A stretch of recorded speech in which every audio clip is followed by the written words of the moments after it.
কেন্দ্ৰীয় চৰকাৰে ঘৰে ঘৰে বিশুদ্ধ খোৱা পানী যোগানৰ লক্ষ্যৰে গ্ৰহণ কৰিছিল জল জীৱন মিছন আঁচনি কিন্তু গ্ৰামাঞ্চলত প্ৰশাসনতহে পৰিণত হৈছে জল জীৱন মিছন আঁচনি গৰিষ্ঠ সংখ্যক গাঁও আৰু চাহ বাগিচা অঞ্চলত ৰাইজে সুফল লাভ কৰা নাই জল জীৱন আঁচনিৰ কৰবাত আঁচনি সম্পূৰ্ণ হলেও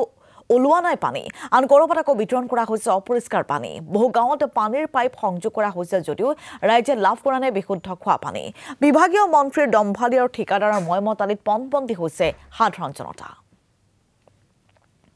আৰু ঢকুৱাখানাৰ পৰা দেখুৱাব আমাৰ সাংবাদিক প্ৰতাপ দত্তই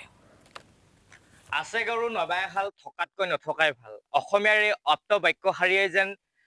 প্ৰতিপন্ন হৈছে প্ৰধানমন্ত্ৰীৰ এখন সপোনৰ আঁচনি জল জীৱন মিছন আঁচনি প্ৰধানমন্ত্ৰী নৰেন্দ্ৰ মোদীয়ে সপোন দেখিছিল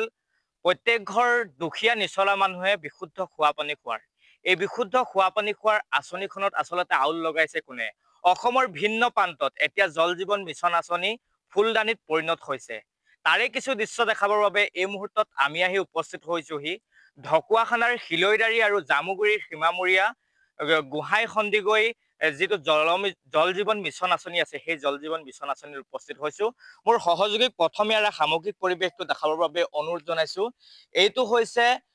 গোহাঁই সন্দিকৈ জল জীৱন মিছন আঁচনি আৰু এই জল জীৱন মিছন আঁচনিটো প্ৰায় 57,43,981 টকা ব্যয় সাপেক্ষে নিৰ্মাণ কৰা হৈছিল কিন্তু কালক্ৰমত এই জল জীৱন আঁচনিটোৰ পৰা বিশুদ্ধ খোৱা পানী খোৱাৰ পৰা বঞ্চিত হৈ আছে ৰাজ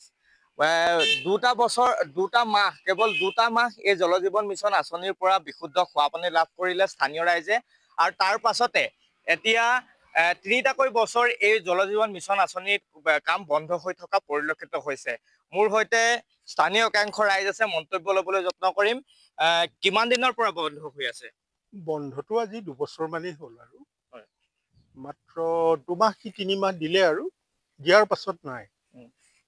আমি ভাবিছিলো খুব নিয়মীয়াকৈ পানী যোগান হ'ব আৰু যথেষ্ট তলৰ পৰা বৰিং কৰা বুলিও তেনেকৈ ক'লে আৰু খুব ভাল পানী আমি পাম বুলি ভাবিছিলো কিন্তু সেই আৰু মাথো কেইটামান দিন আচলতে 3 মাহো সম্পূৰ্ণ নহল চাগে তাৰ পাছৰ পৰা ই বিকল হৈ আছে আজি প্ৰায় 2 বছৰেই হ'ল বিকল হৈ আছে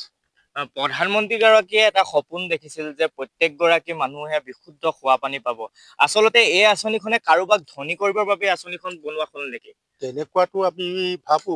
মানে কথাটো হ'ল কি এই আঁচনিখন খুব সুন্দৰ কিন্তু এই আঁচনিখন আচলতে কেনেকুৱা ধৰণৰ কি কাৰোবাক ধনী কৰিলে কি কৰিলে এতিয়াওতো কোৱা শুনা যায় বহুত ঠিকাদাৰে বোলে পইচাই পোৱা নাই পইচা পাওক নাপাওক আমাৰ সেইটো ডাঙৰ কথা নহয় যিবোৰ কমপ্লিট হৈছে এইবোৰে অন্তত কামটো নিয়াৰিকে কৰিব লাগে গতিকে ইমান ধন খৰচ কৰি পেলাই এতিয়া এই অৱস্থাত পৰ্যবেক্ষিত হৈছে গতিকে আমি আৰু কাক কি দুখ দিম দুখটো গোটেই সিস্টেমটোৰ গাতেই দুখ এইটোৱে কথা হয় আৰু মই এই মুহূৰ্তত আপোনাক ধন্যবাদ জনাইছো